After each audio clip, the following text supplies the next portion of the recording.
Hello, my homemakers and my women of God. I am going to take you along with me cleaning my house, but I wanted to share with you what I have been reading in Proverbs. I've been reading Proverbs for a couple of weeks now, and I just finished. I am on Proverbs 31 today, and so I wanted to read about how God is showing me how to be a Proverbs 31 wife and a mother. I've never had that example as a child, so God is really teaching me a lot.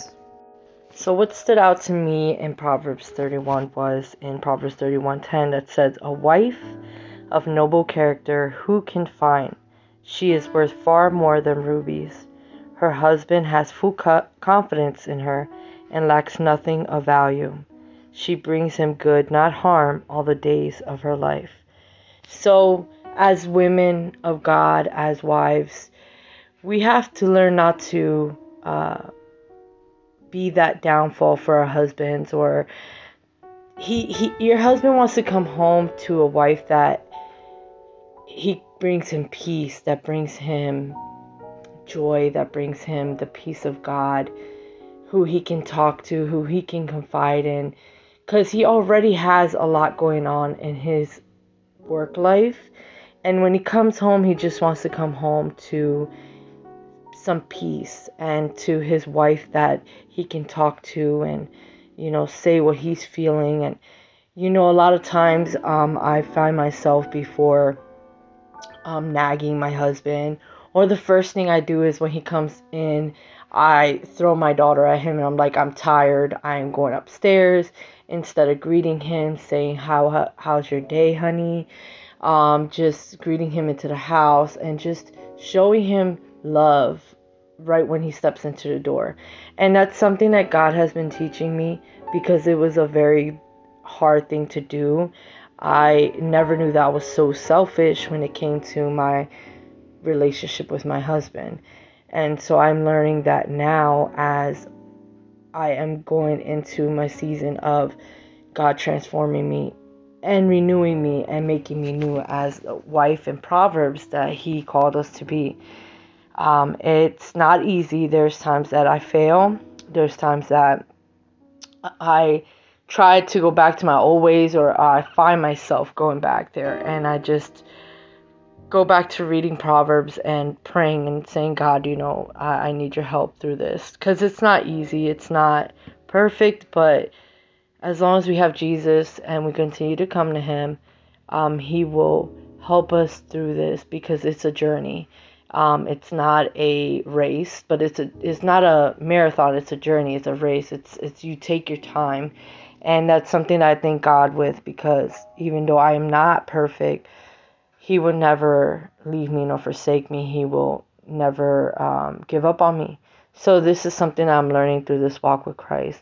Just know that even though you're not perfect, God is just molding you and helping you to be the modest and the homemaker and the woman of God that he created you to be.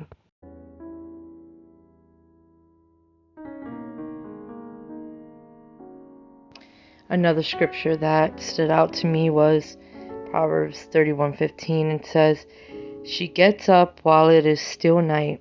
She provides food for her family and portion for her female servant.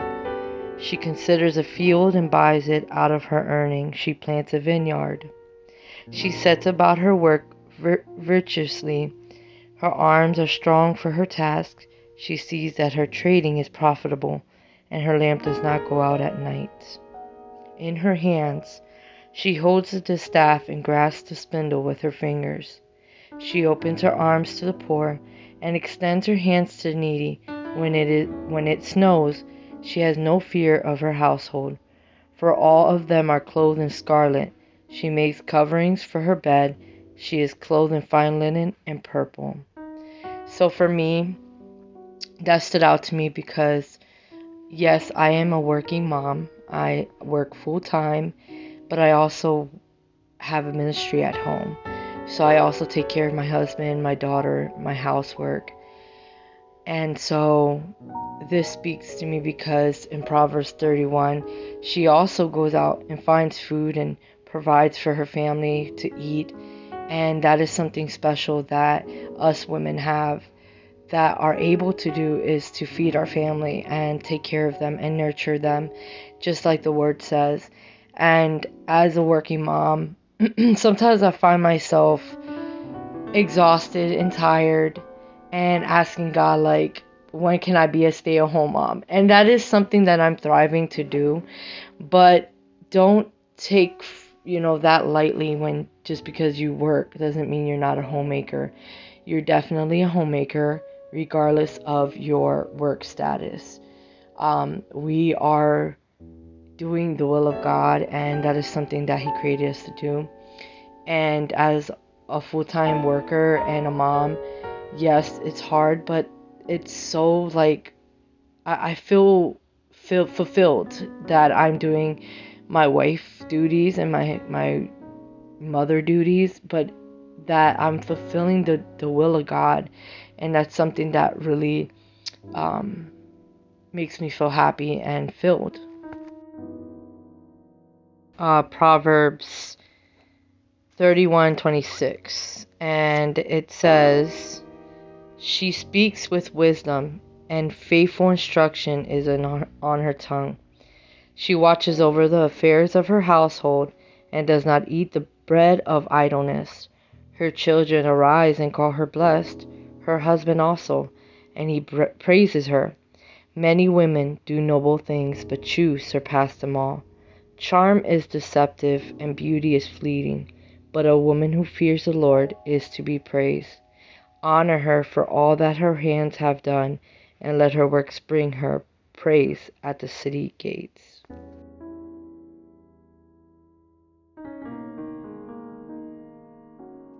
So let's be wise. Let's be like Proverbs 31. Let's speak wisdom. Let's have faithful instructions in our tongues. Let's not fall into idleness, which is laziness. Let's not think of jewels and all these things that we try to make ourselves look beautiful, but know that the inner beauty is within ourselves. And let's just honor God with our lives and do what His will and His word says, and let us thrive to be more like Proverbs 31. Thank you, ladies, for watching. Don't forget to like, share, subscribe. Hit the bell for any notification of any videos that I put up. Stay blessed.